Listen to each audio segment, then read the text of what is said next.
Got a Kubey. Yeah. And so some of you that follow the channel know that I recently retired my Bravo One.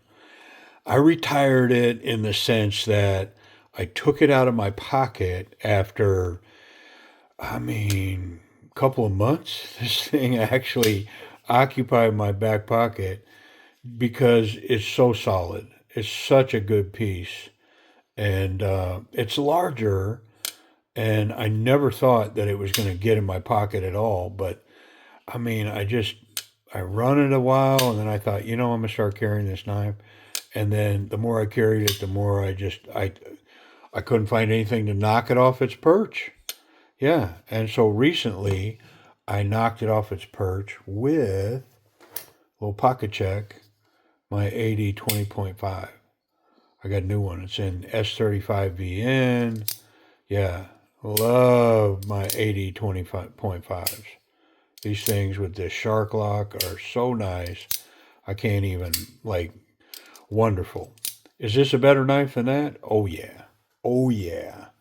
So I had to put my dukes up to get that thing out of my pocket.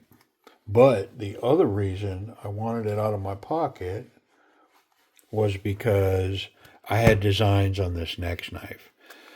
And so this is, here, let me give you some numbers. This is a KU318D. It's AUS 10, G10, JG10. And it is the other version of the Bravo One. Now, it's a budget version like this one. These are budget knives. It's the craziest thing of all. But this is the Tanto version. And so I've been wanting to get one. Yep. And here it is. Is it going to take the place of my 80-20? I don't know. I can't answer that question yet. I had to get it and put it in hand. Yeah.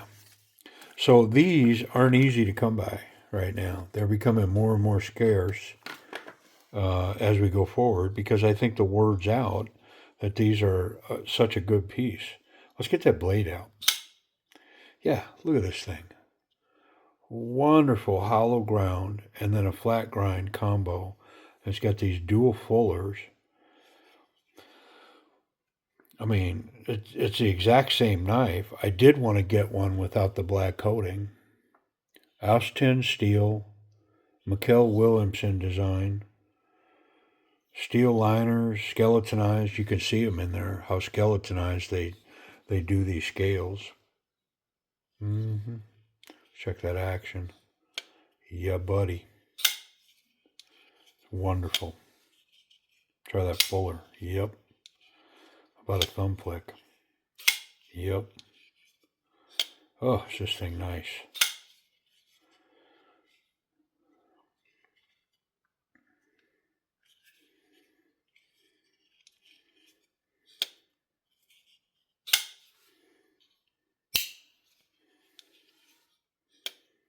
Yeah.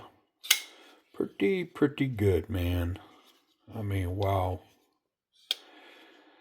And it's not a departure from this knife at all. This has just got the drop point on it, but it's got the same jimping and the exact same ergonomics. Like nothing's different at all. They are the exact same. Different blade. That's it. Yep. So this one stays in retirement. It's not. It's out of the pocket for now. Will it come back? I don't know. Maybe.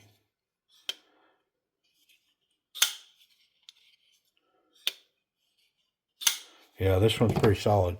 Let's get it open and we'll check it in. How about that? So there's more to this story than just this piece. Ooh, ooh, is that Loctited in there? Come on, man.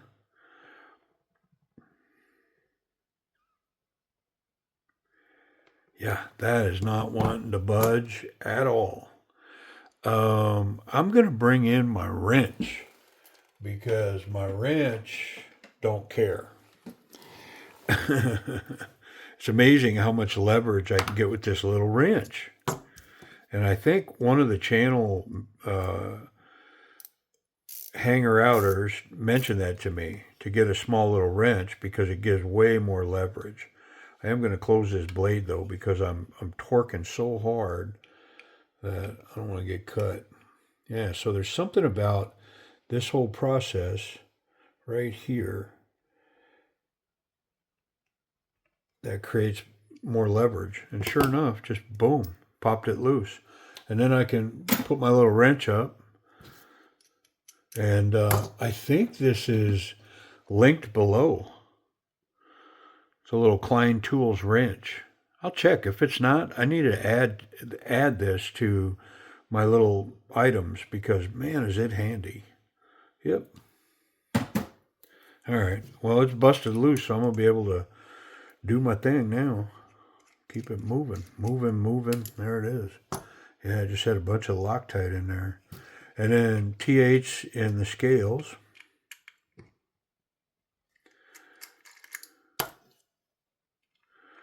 Got Loctite on these screws as well. They're just not as tight. And then T6 is on the pocket clip, but I don't think it's got to come off. Nope. A little bit of dirt in here. Not a lot, but a little bit. Look at the size of stop pin in this thing. Ooh, it's a big one. Look at that thing. It's like a 1/2 inch wide. Nah, not quite. Come on, man. Don't exaggerate. My wife accused me of exaggerating recently. She said, you're exaggerating. I guess maybe I'm capable of it. All right.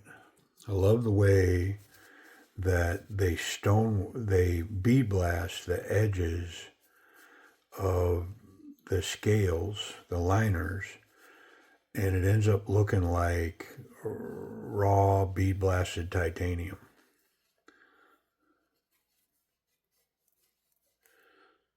It's got a good look. And the blade has that same stonewash look on it.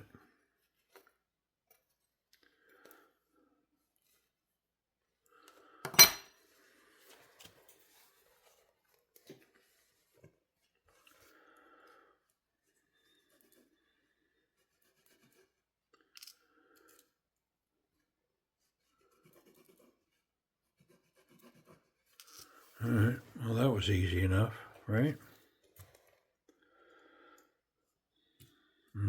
Backwards. Let's go like that.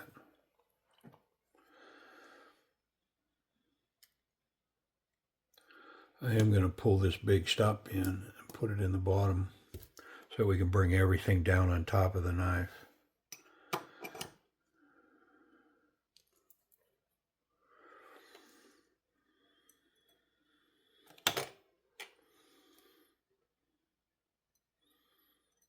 And a little bit for that track for that detent ball. Okay. That's quick.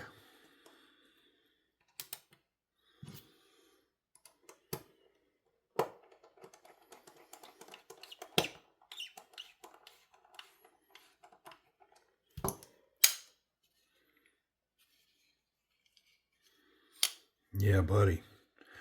I mean, it's interesting how improved that simple little process I just did right there. I mean, this knife is different and in a good way. Man, is it running good. Just drop shut. And I mean, it should. That big old blade, that action should be good enough that gravity can grab the weight of that blade and run it. All right. Yeah, completely locked up and drop shut. It's running like $1,000,000, man. Oh, it's running so good.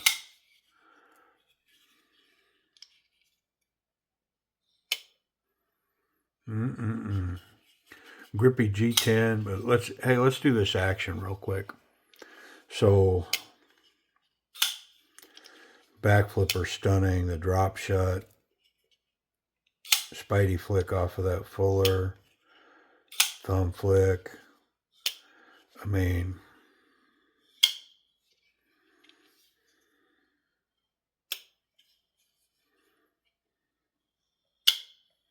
one of the things I like about this knife is how hard it locks up even when you don't smash it open. Like that is an affirmative lockup right there. And there wasn't any force to it. That lock is smashed in behind that blade with just the slightest, if it gets there, it locks hard. Positive lockup.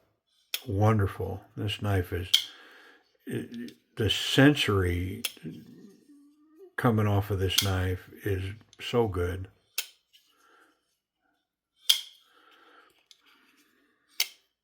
I mean, it's just like its brother, that's for sure. The other one's just as good.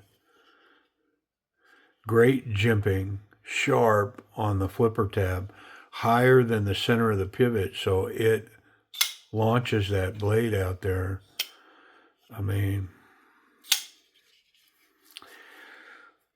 I'm stalling. Is it A? I'm gonna call it A. It's a solid A.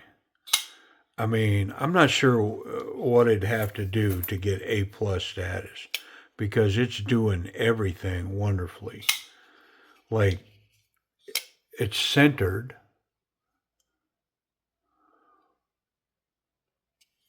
It launches out of there almost like it's assisted. It's got great lockup, very easy to access the lock. This is lowered. This has got jimping on it, so the thumb just slides in and pushes it to the side. And it's got early release, like right there. I'm good. What is that? I mean, it's way at the top. I don't got to come all the way down to like 90. I mean, it's got early release. It's got great detent on the bottom. Just sucks it in, locks it in. Very solid. I mean, I'm going to give it an A all day long, but I mean, it's got A plus honors written all over it. So good. Ergonomics. I mean, this is kind of standard Mikkel Williamson design.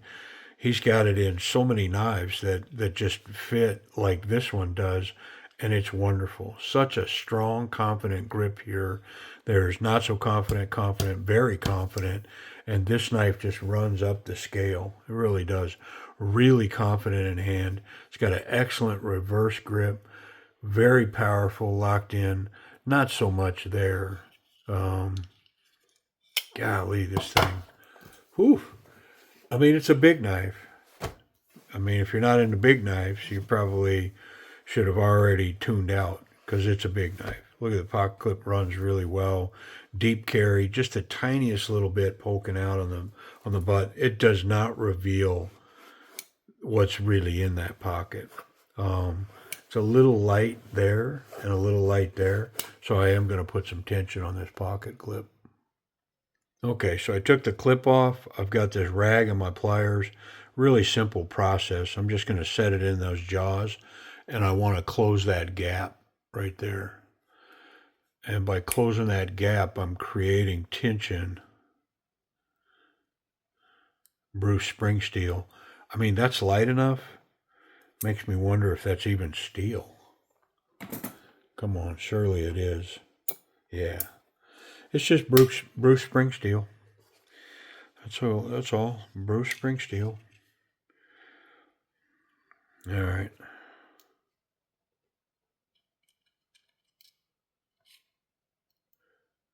Pocket clip screws have a little Loctite on them.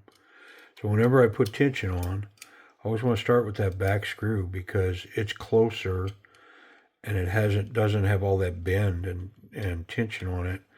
so it can bring that front down a little bit so that front screw doesn't have to bear the brunt of all that additional tension that I put on it.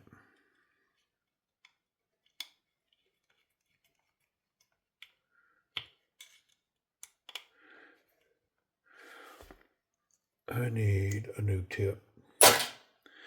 That one was frustrating me. It had jumped in the screw twice. I'm not having it, so new tip. There we go.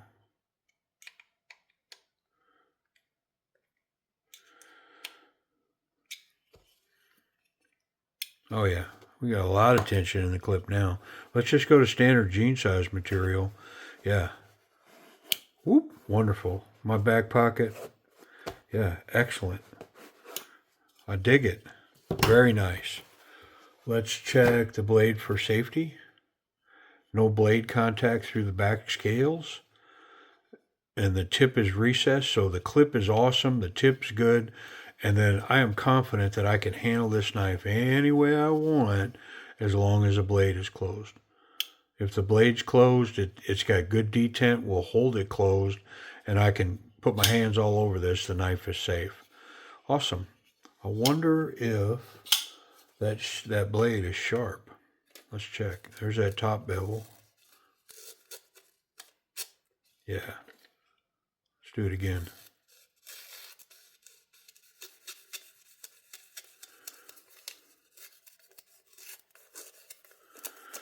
I mean, tiny little piece of paper is doing me in. Always does.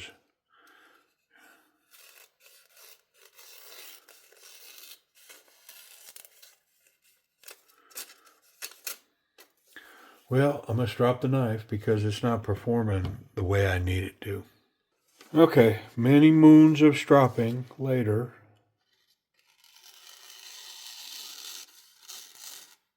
Yeah, I mean, that's what I was trying to get.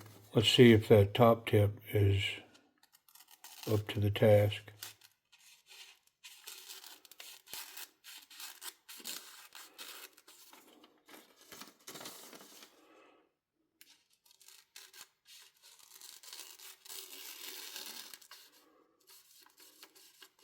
I'm telling you, this little phone book paper, you gotta get it just right, or it will embarrass you, make you look foolish. But yeah, that top tip,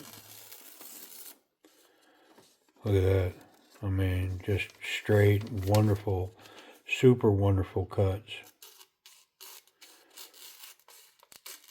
But just the angle that paper is right there. And the thickness of that blade, I'm pretty sure if I run it through standard paper, it's going to be ridiculous.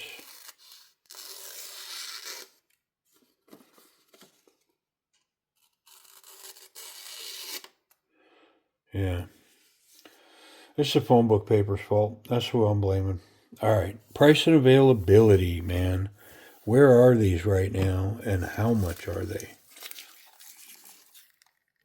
Okay. So my go-to White Mountain knives with the Kubey discount is completely sold out of these.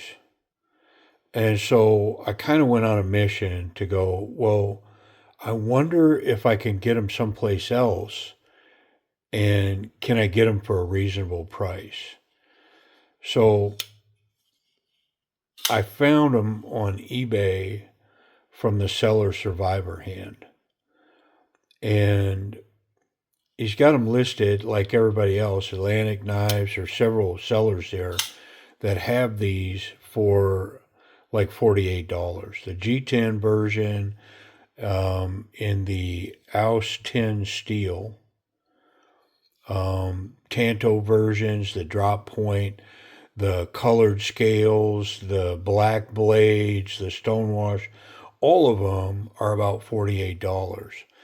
And so I picked up two. I've got another one here that I need to get checked in.